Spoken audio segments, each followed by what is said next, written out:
Hello and assalamu alaikum ji. You are watching SLO based learning platform and today we are here with another video that is paper pattern and marks distribution of class second year. पहले हमने जो paper policy थी उसको discuss किया था, ठीक है, detail में डिस्कस किया था, जो कि 2022 और 23 का जो करिकुलम है, रिवाइज्ड करिकुलम है, उसमें हमने बात की थी उस पेपर की।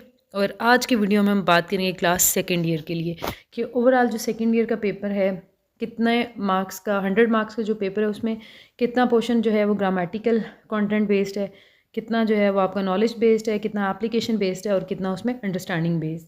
तो ये डिफरेंट डोमेन्स पे हम डिटेल में बात करेंगे इस वीडियो में। तो आज हम डिस्कस करेंगे सेक्शन ए को और अपनी नेक्स्ट वीडियो में will talk about section B and section C. कहता है while writing MCQ sufficient representation may be given to the various accessible areas of competencies and their SLOs। So इसमें हमने बात करनी है, पता चल गया आपको कि 20 मार्क्स का है, ठीक है। अब इसमें हमने बात करनी है कि वो जो कह रहा है ना accessible areas of competencies and their SLOs, तो कितने परसेंट हमारा जो पोर्शन है वो लिटरेचर में से लिया गया है, कितने परसेंट ग्रामर में से लिया गया है। तो जो ग्रामर है उसमें भी कौन कौन से टॉपिक्स हैं जिनको टच किया गया है, डिटेल में बात की थी फर्स्ट ईयर के पेपर में भी। उसमें बताया था हमने कि जो ऑब्जेक्टिव पेपर है उसकी किस तरीके से डिवीजन किस चंक में से है। तो आज के पेपर में भी हम डिटेल में बात कर लेते हैं। सो चैनल के साथ जुड़े रहिए, चैनल को कर दीजिए सब्सक्राइब और वीडियो को like. So let's get started properly. So अब हमारे पास है सेक्शन बी और सी को, चूँकि हमने बाद में डिस्कस करना है, तो ये जो हमारे पास सैम्पल है इसको हम डिस्कस कर लेते हैं। हियर इट इज़, ठीक है, सेकेंड ईयर का ये ऑब्जेक्टिव है। सो इसमें आपके पास जो पहला MCQs है, देखते हैं कि ये हमारे पास 1 बाय 1 कौन सा चंक है। अच्छा, वो जो हमारे पास बच्चों पेपर था ना उसमें सिंपल सी ग्रामर थी, जबकि आपके पास यहाँ पे एडवांस लेवल की ग्रामर है, ठीक है। जैसे पहला MCQs देखो, उन्होंने कोई आपसे सिंपल नाउन का नहीं पूछा, बल्कि उन्होंने रिलेटिव प्रोनाउन को पूछ लिया है। सॉरी, बेसिकली जो आपके पास रिलेटिव प्रोनाउन है ये क्या है, it's a type of pronoun जिसमें आपके पास WH फैमिली होती है। और WH फैमिली क्यों यूज़ होती है, क्लॉजेस को आपस में कंबाइन करने के लिए, वर्ड्स को आपस में ज्वाइन करने के लिए। यहाँ पे ज़रा देखें, they are many that still believes in superstition, there are many who still believe in superstitions, ठीक है। तो ये आपके पास क्या है, दिस इज़ रिलेटिव प्रोनाउन। तो बेसिकली एक MCQs हमारा पार्ट्स ऑफ स्पीच की फर्दरमोर डिवीजन में से है, ठीक है। नेक्स्ट है, if the theme of the text is not limited to the particular culture but it is relevant to all times and places it is said to have, ठीक है। तो ये यूनिवर्सल अपील। और ये आपके पास जो है बेसिकली ये आपसे पूछा गया है लिटरेचर में से, ठीक है। तो आप डिफरेंस देखो उस पेपर का, अगर आपने एनालिसिस किया और इस पेपर का, ये फर्स्ट ईयर के बच्चों के लिए भी इक्वली इंपॉर्टेंट है इसको देखना, क्योंकि इसमें आपके पास इस फुल ऑफ इंफॉर्मेशन। अच्छा, नेक्स्ट MCQs देख लेते हैं। अगला MCQs है जी आपके पास, dash you take a taxi you will still miss your plane, the most appropriate transitional device. अब देखें यहाँ पर इन्होंने पूछ लिया, उसमें ट्रांजिशनल मार्कर का नहीं था, लेकिन सेकेंड ईयर में आपसे दिल आस्किंग अबाउट ट्रांजिशनल मार्कर। इसी तरह नेक्स्ट है, when he arrived Zain noticed that the door was open, the underline word is, ठीक है।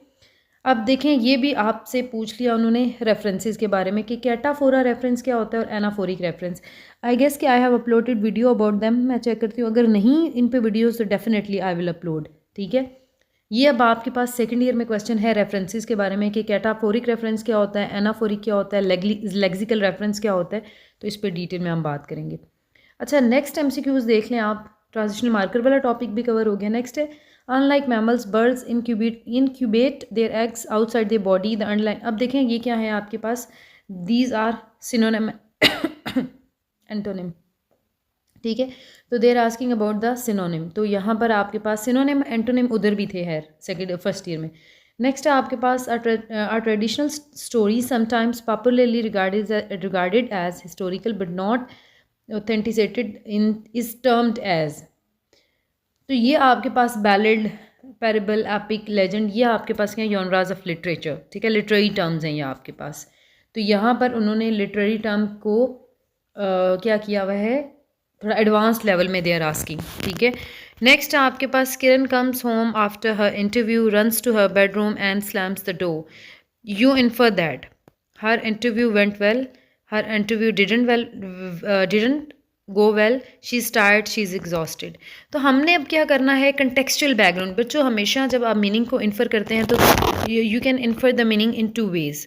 एक होता है आपके पास डेनोटेटिव मीनिंग, यानी डिक्शनरी मीनिंग, एग्जैक्ट जो आपके पास मीनिंग है उसका उसको उस एग्जैक्ट वर्ड के मीनिंग को देख के अंडरस्टैंड करना। और एक होता है आपके पास कॉनोटेटिव मीनिंग। कॉनोटेटिव मीनिंग होता है कंटेक्चुअल मीनिंग, ठीक है। यानी अब देखो ये आपने पूरी स्टेटमेंट पढ़ी ना, इस पूरी स्टेटमेंट को पढ़ने के बाद आप क्या इन्फर कर रहे हैं, इसका कंटेक्चुअल बैकग्राउंड ये है कि वो आई इंटरव्यू के बाद जल्दी से कमरे में भागी और उसने अपना दरवाज़ा उसको पटखा। तो व्हाट डज़ इट मीन कि उसका जो इंटरव्यू है probably it didn't go well, therefore she did so. तो ये आपके पास जो राइट ऑप्शन बन रहा है बी, तो ये आपने बताना होता है कंटेक्चुअल, यानी आपने इन्फर करके ना। जैसे एक आपके पास MCQs था, she was sitting in the beach and with empty eyes, ठीक है। तो ये जो empty eyes, empty mind, what does it mean कि अ पर्सन इज़ डिप्रेस्ड, ठीक है। तो इस तरीके से आपने कंटेक्चुअल बैकग्राउंड के अकॉर्डिंग बताना होता है। नेक्स्ट MCQs देख लेते हैं, 8वां, ठीक है। The tourist were mesmerized to see the beauty of K2 and it was hard for them to take their eyes off it, deduce the meaning. अब अगेन ये आपने क्या करना है, इनके मीनिंग को कंटेक्चुअल वे में आपने बताना है, ठीक है। तो mesmerized का मतलब स्पेल बाउंड, एक्साइटेड, शॉक्ड या थ्रिल्ड, ठीक है। तो ये आपने इस तरीके से उनका मीनिंग बताना है। नेक्स्ट भी आपके पास जी इसी तरह, अब देखिए 3 रिपीटेड MCQs हैं जो कि एक ही टॉपिक को बताए जा रहे हैं, और वो आपके पास क्या है कि आपने कंटेक्चुअल बैकग्राउंड के अकॉर्डिंग मीनिंग बताना है। फिर जी अब आपके पास आ गया this is all about idiom, ठीक है। When the teacher was delivering his lecture the students were all ear, the underline word expression can. अब ये जो आपके पास इडियोमेटिक एक्सप्रेशन है, ऑल एयर्स मीन कि when you are listening something attentively, ठीक है, आप किसी चीज़ को बहुत ही केयरफुली सुन रहे होते हैं, तो ये आपके पास क्या होता है, ऑल एयर, ठीक है। जब आपसे भी कहते हैं कि लिसन टू मी, आप उसे कहते हैं कि I am all air, what does it mean, मैं पूरी मतवज्जो होकर आपकी बात सुन रहा हूँ। नेक्स्ट है आपके पास my village is situated on the bank of the Indus, ठीक है।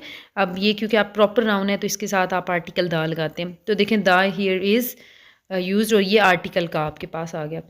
नेक्स्ट है Marty the class clown made everyone laugh with his family with his funny gestures, ठीक है, फनी जेस्चर्स। तो ये अब आपके पास क्या है, this is the type of phrase जब आपके पास एक नाउन हो और उसको दो वे में, डिफरेंट वेज में उसको रिप्रेजेंट किया हो। अब मार्टे इटसेल्फ क्या है, ये क्लाउन है, लेकिन यहाँ पर इसकी रिप्रेजेंटेशन के लिए 2 वर्ड्स आर यूज्ड, ठीक है, मार्टे इटसेल्फ और द क्लास क्लाउन। तो ये आपके पास होता है अपोजिटिव फ्रेज, ठीक है।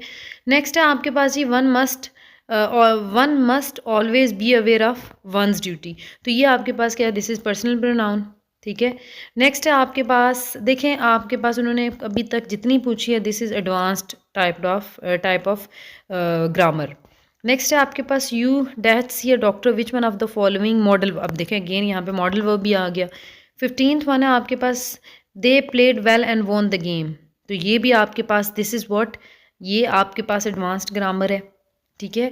प्लेड एंड वॉन, तो ये आपके पास कौन कौन सी यूज़ हुई हैं, ये आपके पास यूज़ हुई हैं, जैसे आप देखें रेगुलर, प्ले, प्लेड, और दूसरा विन, वॉन, ठीक है।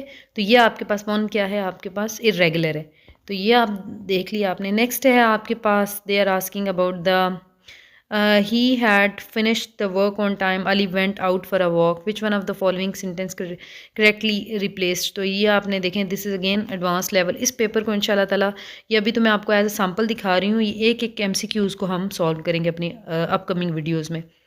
नेक्स्ट है I will be able to get in although I have no ticket, the underline part is. तो ये फिर आपका क्लॉजेज वाला आ गया है, ठीक है, क्लॉजेज वाली वीडियो अपलोडेड है।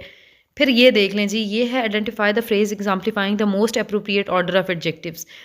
तो ये आपके पास मैंने ये वीडियो अपलोड की हुई है जिसमें हमने प्रॉपर एक वर्ड जनरेट किया था, ठीक है, उसके अकॉर्डिंग हमने इनको क्या किया था, प्रॉपर ऑर्डर के साथ हमने इनको पढ़ा था, ठीक है। ये मेरी वीडियो अपलोडेड है।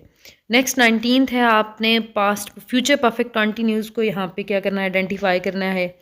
लास्ट है जी आपके पास this is all about preposition, ठीक है, क्या आपने बताना है I move to Lahore at the age of 10। तो ये आपने क्या, ये प्रपोजिशन में से है।